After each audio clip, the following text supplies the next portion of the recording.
So, hi YouTube, long time no see. I'll be talking about the differences in ADHD when it's medicated and unmedicated, and I'll be sharing my own personal story about when I was unmedicated and when I did get on medication. So, now I kind of started this because of a discussion I had with someone in my comments, very positive, in the DMs actually, about one of the scientific research I mentioned in my Instagram.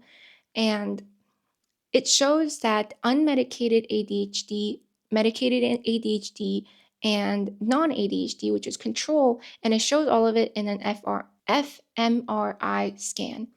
And basically, they were told to do a task and stop the task on demand, and you would see the parts of the brain that lights up. And you could clearly see just from the image with no big, knowledge of the brain anatomy that non ADHD brains and medicated ADHD brains are very, very similar, while unmedicated ADHD brains are almost like a whole different territory. So there seems to be a huge difference in the medication, although I hear a lot of different personal stories. So I'm not trying to invalidate anything, but I think a lot of people have that one question where it comes to, does medication really work and are the side effects worth it, right? So now, I just want to make clear that I'm not a medical professor, I'm not a doctor, and there's different rules in different states, different countries, and I'm just going to speak from my perspective, right? That's because that's really the best I can do. Um, so let me share a little bit of my story and also why I actually started this channel and Instagram. Um, when I was in high school, I would say up to middle school, I really did not know that I had ADHD, nor did I feel like there was anything strange with me. I just grew up in a very, very welcoming and inclusive environment. And I'm pretty sure some teachers maybe noticed something, but they never really said anything to me or my parents, not that I know of. And nobody really said anything rude. I've gotten comments from my tutors where they would say, I lived in China, so it would be called Mahu, and it sounds like my name, Maruko, right? So my tutor would call me that because Mahu means kind of clumsy. I would always be the one getting hundreds, but I'll miss like one or two marks because I made like a silly, stupid mistake, right?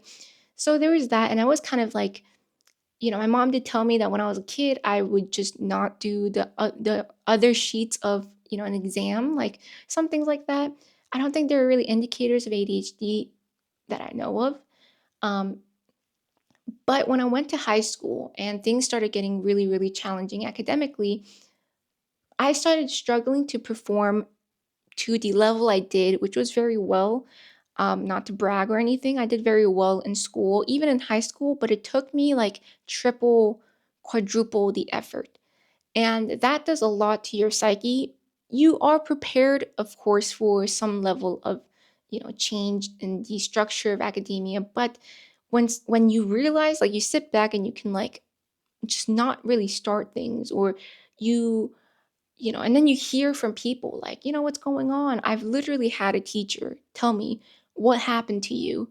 You used to be so smart, right? That's kind of insensitive, but people started noticing at a certain point. My mom used to always tell me, before, like, it would be nothing. Like, you old knew you'd be nothing. Like, what's going on with you? And I used to have people tell me things like, you know, I changed a lot, I'm making a lot of mistakes, like I must not care, They people even assumed that I had like a boyfriend or something where my heads were in the clouds and I was just quitting academics. Um, and it was tough because there was no way I could prove it because I would make mistakes and I would not be able to do as well, and that would be used against me. So and obviously and I lived in Asia, China at the time, and academics in Asian culture is extremely, extremely valued, especially when I myself, I sometimes even thought, why did I raise the standards so high when I was in middle school? Because I would be getting like straight A's every assignment, right? Doing speeches. I did everything. I did varsity, football, volleyball, basketball, everything you could think of. I was in student council, broadcast, ambassadors, valedictorian, everything, right? I was that kid that was everywhere. And I set the bar so high that I actually just sometimes would literally hate myself because I would be constantly compared to the old person that I was. And there's really no excuse when you're being compared to yourself and you can't really, you're older, you're more mature, and you can't do better. Um, and it really sent me into an incredibly depressive slope where I genuinely do not want to ever feel like that ever again. Um, in a way, I now know it was kind of transformative, and I can now say that it was productive because it led me to start something as healthy as this YouTube and Instagram channel. You know what I mean. But I would really, if I could, I would never want my child to experience something like I went through. I was very negative. Obviously, when I got diagnosed with ADHD, my first prior diagnoses were um, depression and anxiety. And I had very severe case of depression to the point where the psychiatrist was like, wow, I've never seen someone alive with some depression that bad. And that is something that I had to mention because I think that plays into the role of medication, right? I was diagnosed when when I turned 21, I would say. And that's pretty late, but according to statistics, pretty early. Most women get diagnosed at 28. So, early, but not as early as some people do when they're 4 or 5, right? And I feel like maybe when you get diagnosed early and you get medicated, you can maybe feel the effects right away. But I would strongly say, in my opinion, if I was not treated for my depression and anxiety before, if I was not treated for anxiety and depression, I don't think my ADHD medication would have worked so well. Because I think ADHD has a sinister way, has a really sinister way of commingling with other mental conditions. So when you really think, oh, my medication, they're not working, I would say first consider one, if you have other conditions, maybe that maybe might even need more priority because people put ADHD first because they're like, oh, I'm failing school, I'm not doing good at my job. But maybe you need to really, if you don't have the will to live, that could affect your ADHD. Maybe getting medicated for that could be a little bit more helpful. And second, I would say when you get medicated with ADHD, which is something that I did, I really, really changed my entire life. I forced myself to go out every single day. I forced myself to wake up around the same time.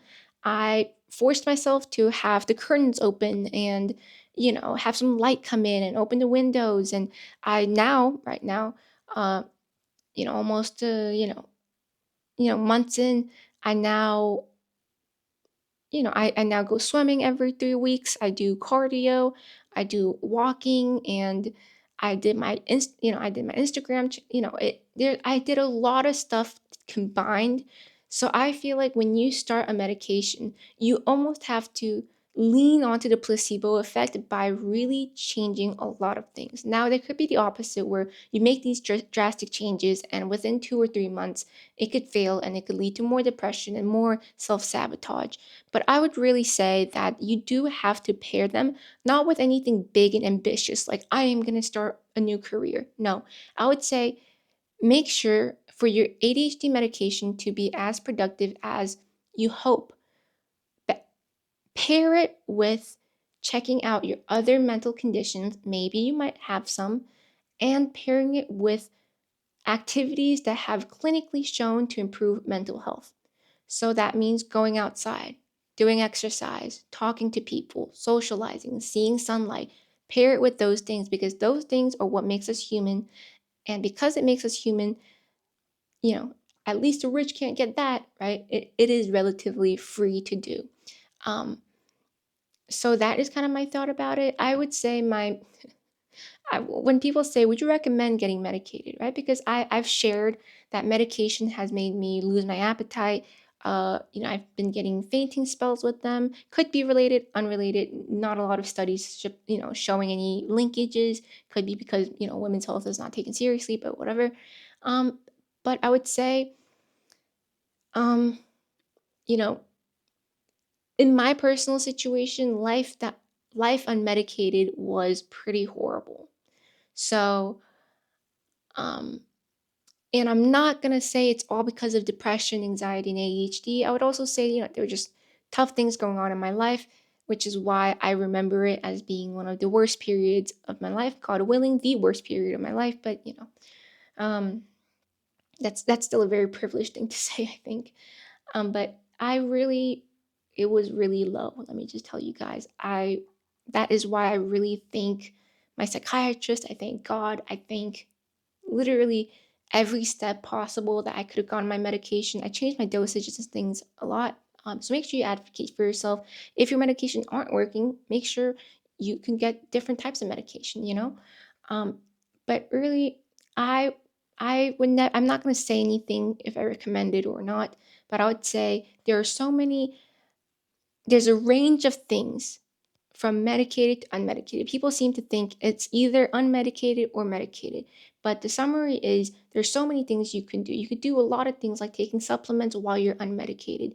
You could do as many things you possibly can that helps your mental health while you're unmedicated. Then you can get medicated, and treated for other mental conditions as well that would boost the effectiveness of your ADHD medications. Then you can also link that with other things that help your mental well-being. And if that doesn't work, you could also talk to your psychiatrist, your mental health professional, your doctors, and try to change the dosage, idealize it, go through weeks, different doses, different medications. I changed my medications about 3 times, I believe, and I changed the dosages as well.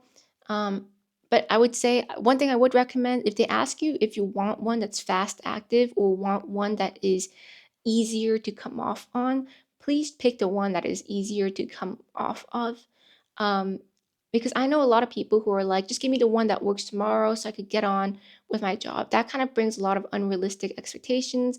And I believe um, physically it can't really be that good for you, I would say. I know that's privileged, but I really hope that you guys can put your health at first because yeah, I know sometimes we might be mentally more, I don't know, we might want certain things, but at the end of the day, health is wealth. Yeah, sure, mental health is wealth as well, but health is a crown that the sick, what was it, health is a crown that only the sick can see.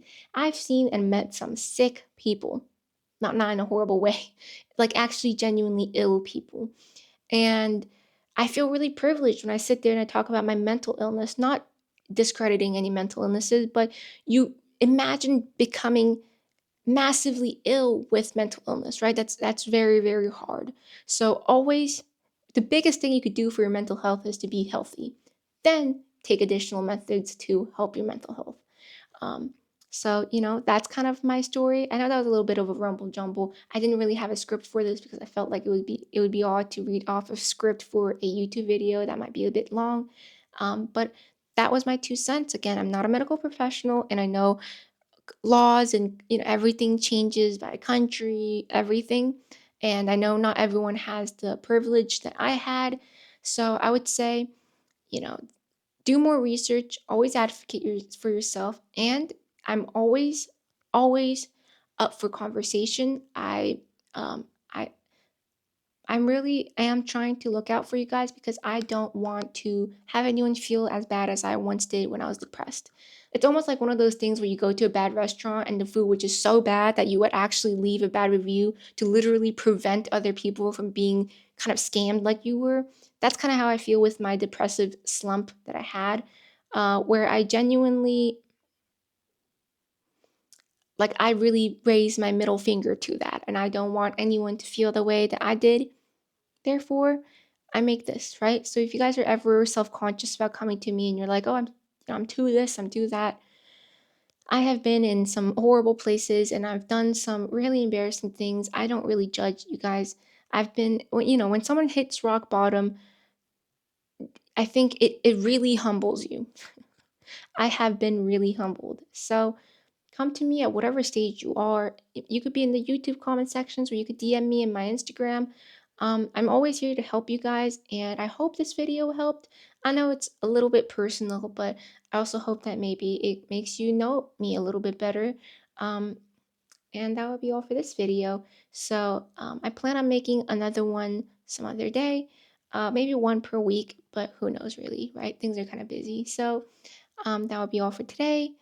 Leave a comment, maybe share a response, give me some suggestions, anything helps, okay? So hoping the best for you guys. Love you all.